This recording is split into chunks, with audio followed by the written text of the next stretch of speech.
Muslims and health. Health problems are increasing. People are being diagnosed with more and more illnesses every year. And it's interesting that people are getting sick from eating.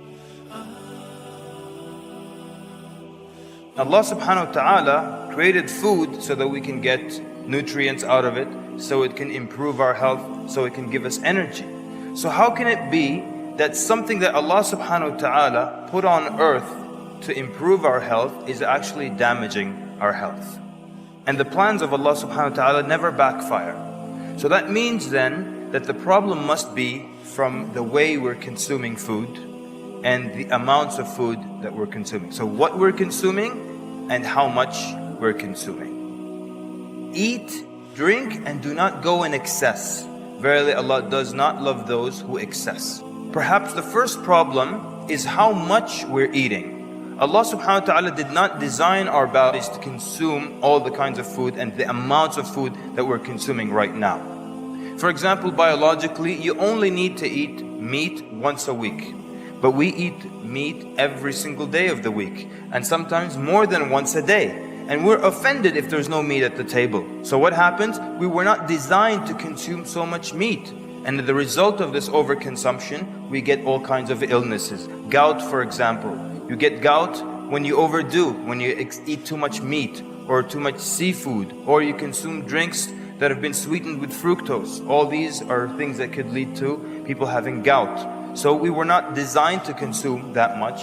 And Nabi sallallahu alaihi wasallam mentioned this in a hadith. You fill 1/3 of your stomach with food, 1/3 with drink, and then 1/3 you leave it for air.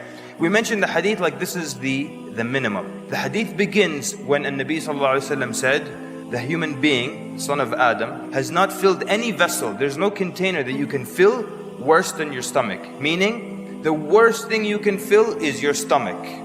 Sufficient for the son of Adam are a few bites to sustain him.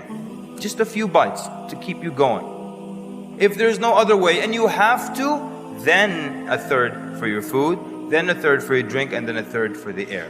So the hadith is mentioning this as the maximum that you can do. We mention it as if it's the minimum. Yeah, just start with that. No, that's the end. If you have to, there's no other way. Is that how much we consume now? Is that how we eat? How many of us today eat just a few bites to keep us going? Basically, you eat to remain alive. You eat to live. But what happens? We live to eat. And so as a result of that, all kinds of illnesses arise.